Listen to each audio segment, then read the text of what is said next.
Nick Roush and Adam Luckett here at SEC Media Days, thanks to our friends at Kroger. Go Cats, go Krogering all over SEC country. And we're doing a little podcast crossover. The 11 personnel crew, Nick Roush and Adam Luckett, here with That SEC podcast, SEC Mike, Cousin Shane.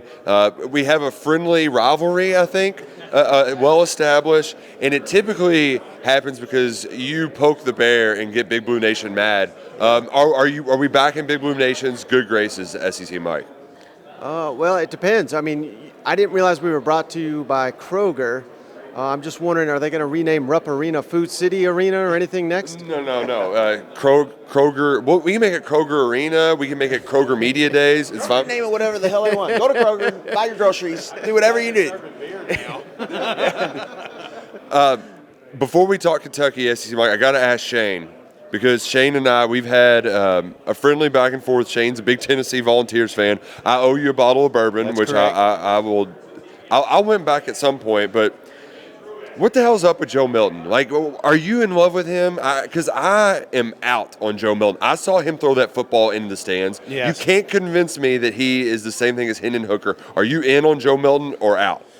I'm in. And the reason I'm in is just what we got to see at the tail end of the season. I know Clemson game was a small one. A Vanderbilt game was a small sample. But I got to see enough in those two games to say, hey, this isn't the same Joe Milton from 2 years ago. You know, so obviously he's making his rounds and he's up in New York and doing all that cool stuff. But when it comes down to it, when I watched that Clemson game, he wasn't making the mistakes he was 2 years ago. And if we can build off that, I think Tennessee's got a hell of a quarterback. Can I add to that real quick? Yeah. No, you cannot. No, you can't add to it. True story. I'm not one for hot takes, right? No, never. We did a show a couple weeks ago. It was a hot takes episode. Cousin Shane, his hot take. Joe Milton's going to break the SEC passing yard record, going to break Joe Burrow's record, going to win the Heisman. We got off air, and I said, Shane, you remember the last time we saw Joe Milton play in a game that mattered in the SEC? He ran out of bounds with the game on the line. He said, shit, he's not going to win the Heisman. He's not going to win the Heisman. Well, not going to lie, that Ole Miss game I totally forgot about, and then I was like, damn, that was a long walk to the car. Yeah. Well, which reminds me, what's up with walking in the videos? I got to know. Well, clearly I'm in the greatest shape of my life right now, and I owe that to the Big Orange Walk. So that's part of your routine. It started, I figured everybody's starting to get ready for college football. I might as well start getting ready to walk to these stadiums. So I figured if I can do a 30-minute walk every single day, that would help. And it has. It's been fun. It's been a blast. More importantly, though, I think it's been awesome looking up, because if you ever see the videos, it's more about the highlights. Yeah. And going back down memory lane. And what you don't see is behind the scenes me trying to find the video. And it's like, for all the awesome videos I go through just to get to the one, it's been an awesome run. So my question for you, though, what scale of 1 to 10, how worried are we that Kentucky's going to be living a highlight when the Vols come to town in October and they roll through them and bring that beer barrel back to Lexington? Or how worried are we? Well, I'll tell you, for starters, I'd love to see the beer barrel come back. I think that is it's a touchy subject, I know that, but eventually I would like to see that. It's a cool trophy. It is. Yeah. It's an awesome trophy.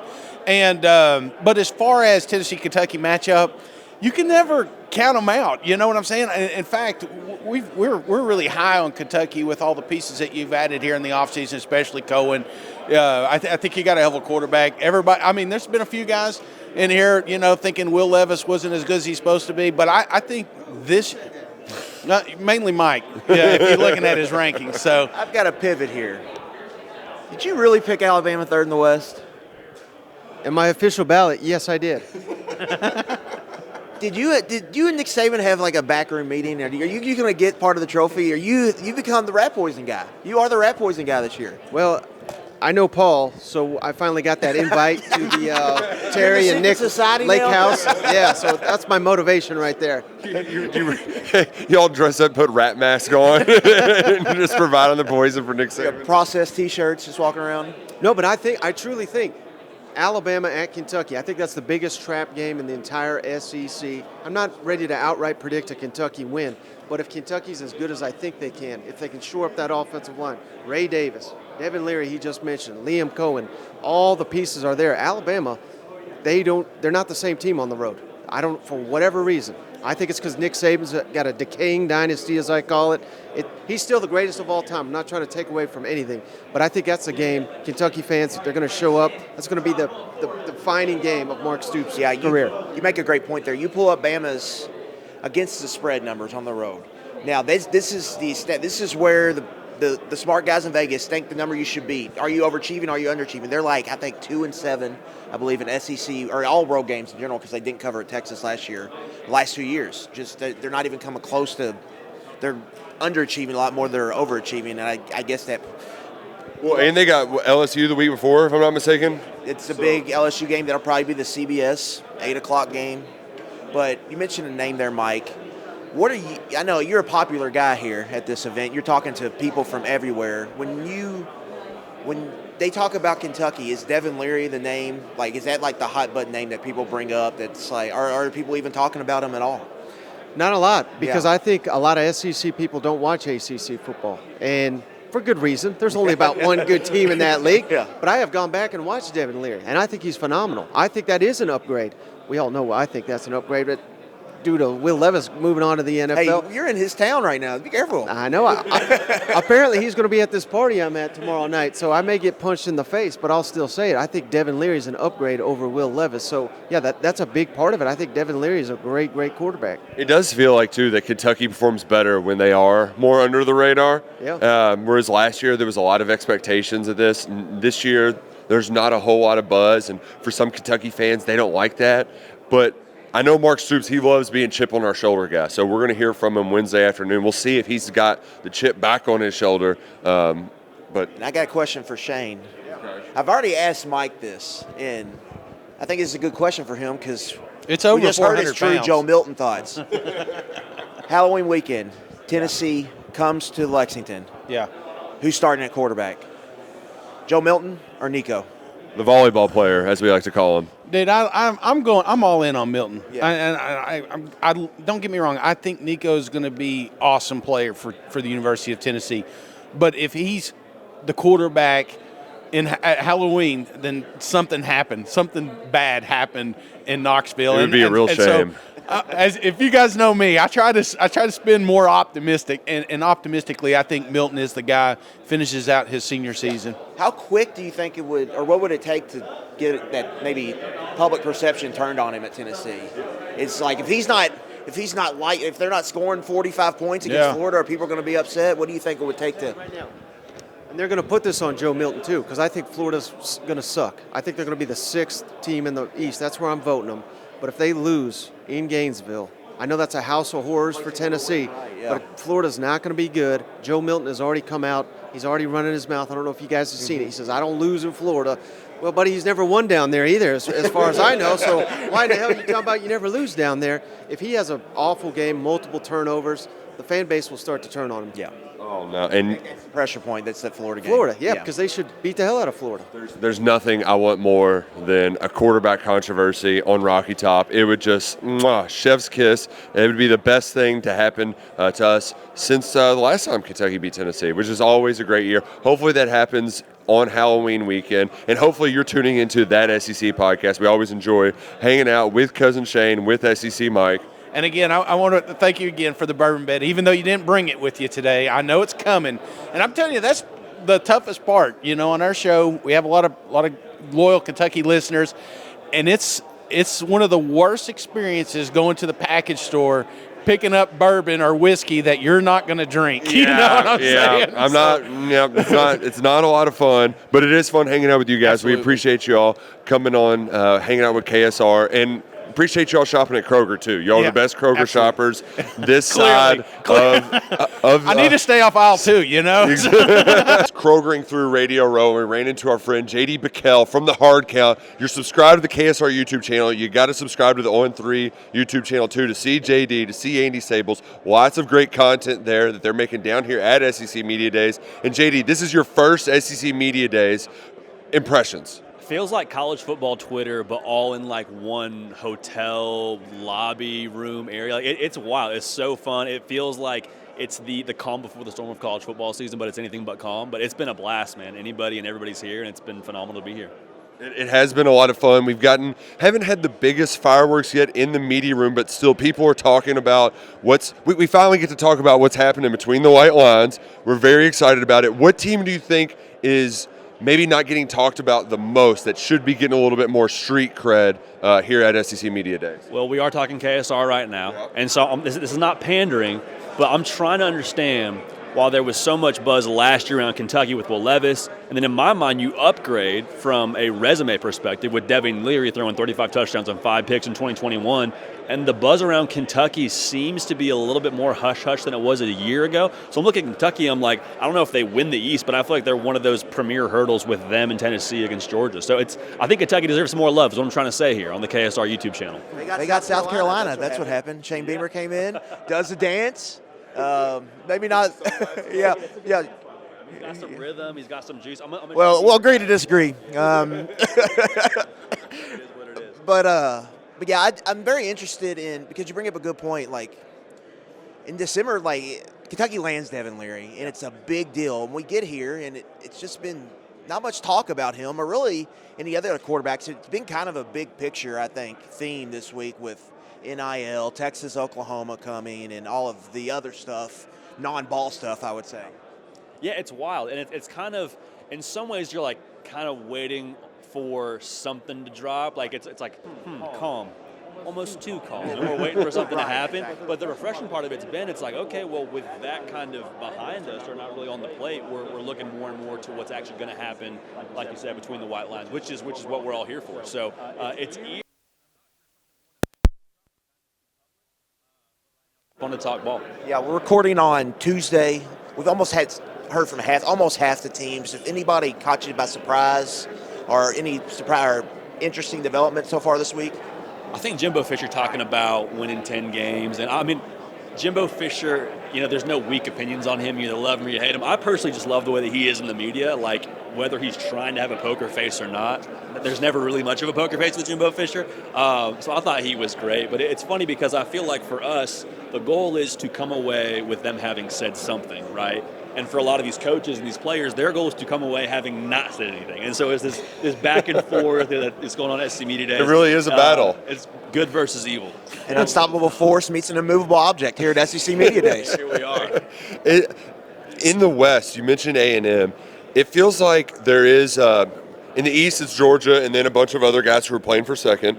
But in the West, who is at the top of the West? Because I feel like it could go in either direction of Alabama, Texas A&M, or LSU. Yeah, I'll probably pick Alabama if I had to pick today. I'm just waiting for LSU to be consistent. Like, if I think they have so much potential. Potential's fun to talk about, but it's kind of like when you're dating and you're in that talking phase. It's like, it's great to talk. Like, we can talk all we want, but at some point, like, hey, what are we going to be? And that's a little bit harsh because LSU's only in their first year under Brian Kelly and going to year 2. I feel like we've seen this movie too much with Nick Saban. Like, he's down and Nick Saban's out for the count, and then eventually they're right back in the college football playoff and they're playing for a national title. One team that I don't think it's talked about nearly enough is Ole Miss. I mean, Ole Miss is a quarterback away, solution-wise, from being able to have a real shot at contending for the West. And, Jackson Dart obviously was kind of meh last year, 2-to-1 touchdown-interception ratio.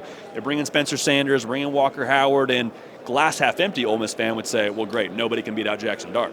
Well, if you're glass half full, you're saying, well, hey, Jackson Dart maybe put it together, and he's kind of claiming that job, it sounds like. So I'm trying to say, if there's a Darty at Ole Miss, good things could be happening in the SEC West for Ole Miss.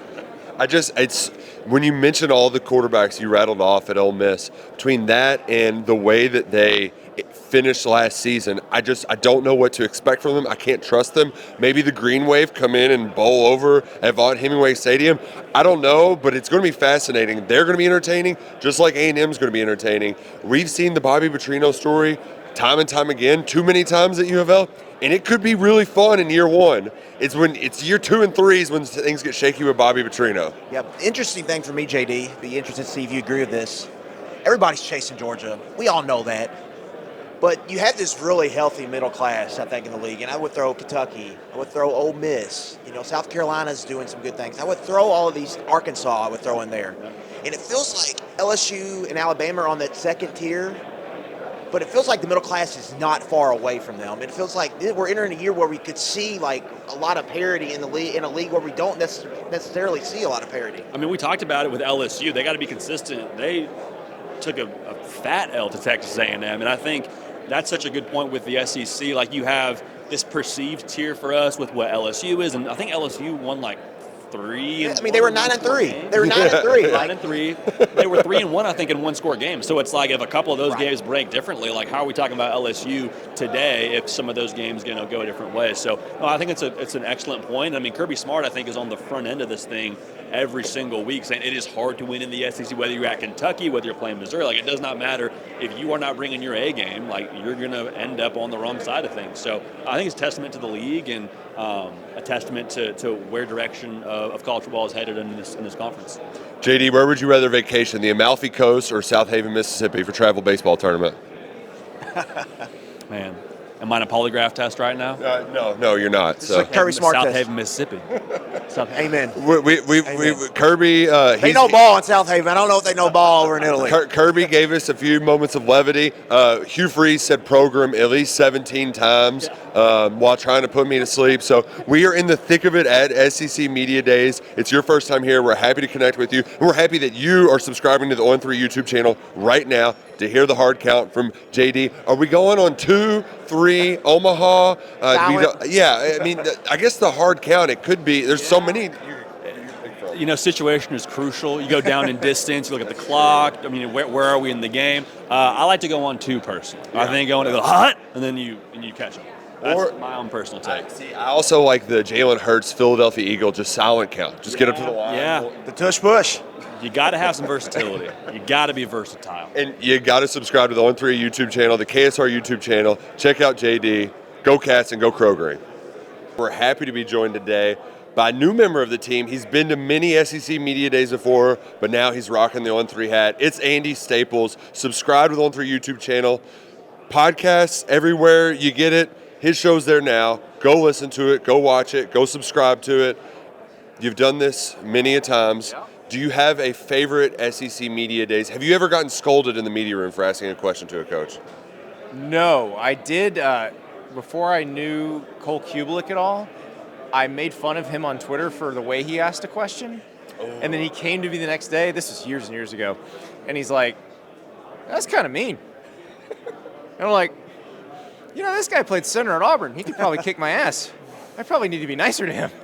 Well, but Florida probably kicked Auburn's ass quite a few times back in the day, though. It did during that period, is true. But that said, I feel like my advice was good because Cole was saying, he was throwing out a lot of in my opinion and blah, blah, blah. I was like, Cole, just say it. Yeah. You know what you're talking about. Just say it. And so, yeah, we patched things up and it all worked out. But, yes, that was a good one. I was at SEC Media Days when Nick Saban's dog showed up. That was fun. Ooh. He was coaching at LSU. I believe Miss Terry and his daughter had gone to shop in the mall, the River Chase Galleria that was connected to the Winfrey. Mm-hmm. And the dog had gotten out.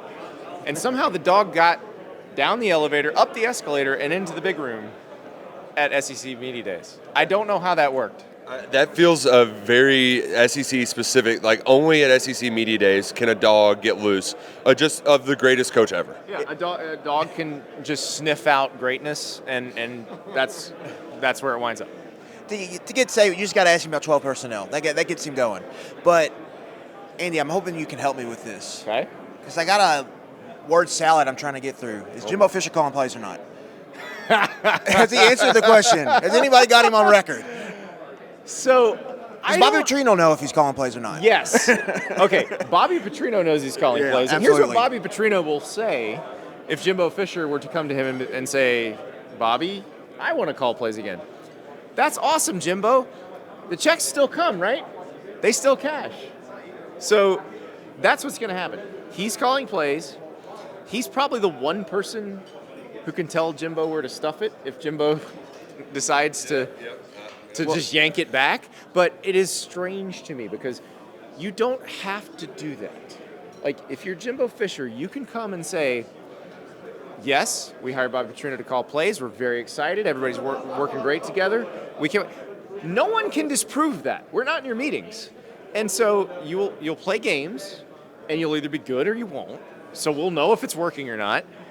So right now, there's no losing in just saying we're not going to come back in October if it's not working and be like, you told us he was calling play. Yeah. We know what you're doing. We understand. We're from Kentucky. We got a big kick out of Petrino's been this nice guy at A&M. I'm like, do you all know Bobby Petrino? Have you all followed his career at all? Listen. My favorite coach introductory press conference in the world is Bobby Petrino. Second Louisville one. Second in Louisville. Because Tom Jurich tries to do the... Yes. Because you remember, every AD, when you hire a coach and you introduce him, has to talk about what a great human being he is and how he'll be a molder of men. Tom Jurich is like, yeah, it's Bobby Petrino. You know who he is. Bobby, come talk. that was it. He caddied for his daughter, Andy. He was a changed person. That's right. Listen, I just want to know if we're going to get a motorcycle reference. Like, Bobby Petrino should lean into that more at this point. If we're gonna think this of him, and that's gonna be who we remember him as, like, just play into it. And that could help him be more online. He's often been criticized for slacking off in recruiting. That's how you connect with the kids, right? You become the online Bobby Petrino. Also could have recruiting meetings as the head coach regularly. That would be a good idea. Players could see you in the facility. I understand that wasn't happening there at the end. So No, that was not happening. We know a thing or two about good coaching. You've often said that Kentucky is best job in America. The best job in America. Is Mark Stoops, how would you assess his performance in the best job of America? I'm getting a little worried because I think he may have spoiled people. He was too good at his job. Too good at his job. Too good at the best job in America. Now, because I noticed some cracks in the foundation last year. Like, lose to Vandy right after the extension gets announced. Not great timing on that. No. And people start grumbling. And they're not supposed to grumble because that's the point. They're going to pay you $1 bajillion to not go somewhere else, but then they don't expect you to win anything of note. That's what makes it the best job in America. But the problem is, and this is the problem every time this sort of thing happens, I say this as someone who grew up a South Carolina fan. Sorry. And then watched as Steve Spurrier turn South Carolina into a team that won 11 games 3 years in a row. And then watched them beat Clemson 5 years in a row. And watch those fans who had suffered forever suddenly start thinking they were supposed to win football games regularly. And man, did it get bad when they went back to being South Carolina. Right now. Yeah. It was a tough adjustment. So I don't want that for Kentucky fans. I don't want them to turn into unreasonable people who expect too much like everybody else in the SEC. It was 7-5 was basically the peak of our fandom as youths, and then 7-5 is now the low point. Exactly. In the Stoops era. Exactly. That's what I think he may have been too. I think the best job in America is going to move to the Big Ten. There's just be so much money in the Big Ten. That's what I was asking somebody from the Big Ten, an athletic director, earlier this year. I was like, at what point does Indiana start spending like Ole Miss and Mississippi State? Because that's when we're really talking good job. Now, they may run Tom Allen out of there this year. Yeah. If they're as bad as they've been the last couple of years, they'll run Tom Allen out. But then the question is, like, do they spend $7.5 million a year on the next coach? Because when you go to Indiana, they're not expecting you to win the Big Ten. Like, if you can go to a bowl game every year, they can be pretty happy for a while. So that's the part. Does Kentucky lose that title to a team? Because Kentucky, the one thing Mark Stoops has done, and I think he's done an amazing job at it, he's created an environment where now you know you're going to come and get developed in Kentucky. They may have down years, but they're also going to have years where they cycle up and have a lot of veterans that are really good. And I think they can be competitive. And expectations, as you can tell, we're joking here the last few minutes, like they can be competitive. Expectations should be higher. Right. Yeah. I think Mark Stoops has rightfully created those expectations. Yeah. And I think he's good enough to cash in on them. Like they can be a team that wins, the 8-win seasons should feel normal now. The question is, can they keep it up And will they be able to keep it up as the divisions go away? And I know Kentucky's not a fan of the 9-game schedule, but they're gonna do it. It's happening. Yeah, starting in probably 2025. Like, they're not missing a Texas A&M game. I'm just telling you that right now. Yeah. So I think you hit the nail on the head with the development. And I think Kentucky's done maybe what you would say is the hard part first. Like, they're playing real defense at the University of Kentucky. yes, Like, they're able to stop the run. They've never been able to stop the run like a long time. But the offense is like behind. Yeah. Now they feel like they might have the golden goose with Liam Cohen back. Yeah. He's a guy who found these 2 quarterbacks. You know, Devin Leary's probably going to get drafted. Will Levis, a second-round pick. Recruiting's going well because of him on the offensive side. If you can team that up, you can go on a run with when Brad White's still at Kentucky. You could have 2 of the better coordinators, maybe in the SEC. I think that's where they're trying to thread that needle, I think, right now. And can they get it to hit for 3, 4, 5 years to go on a run? And I do think if you look at the level of player they're bringing in, who they're beating out when they recruit, that's what I say this a lot. I live in Gainesville, and people ask me a lot about Florida and their recruiting and what Billy Napier is doing. And I say, no, you didn't see great results on the field last year, but you see them now beating Georgia every once in a while or Alabama every once in a while for a player, which was not happening under Dan Mullen. You can look year by year at Kentucky at who they're beating out. Right. And it is improved dramatically as you go along. And so they are now in the mix for really good players, but also don't seem to have lost the ability to find guy like the Josh Allens of the world that other people don't see. Well, we appreciate you joining us, but before we let you go, you mentioned you're in Gainesville. Expectations are rising. Kentucky's now beaten the Gators 3 out of 5 years. The night that Kentucky went to the Swamp and won, I had an out-of-body experience, and I still don't think I've come down from that moment. But now it feels like everybody just expects Kentucky to win. That's what I said about not being the best job in America anymore. Like you don't beat a team for like 30 years. You beat them a couple times, and now everybody thinks it's just automatic. But the thing Why is, we love this big, dumb, beautiful sport. oh, it is beautiful. But is that a game like can Florida circle the wagons, Billy Napier year 2, and then start to because that feels like that could be a turning point for Florida if they get that win. Before they go to Lexington, I would assume. I mean, I don't know. We don't know exactly how the beginning of the season is going to go.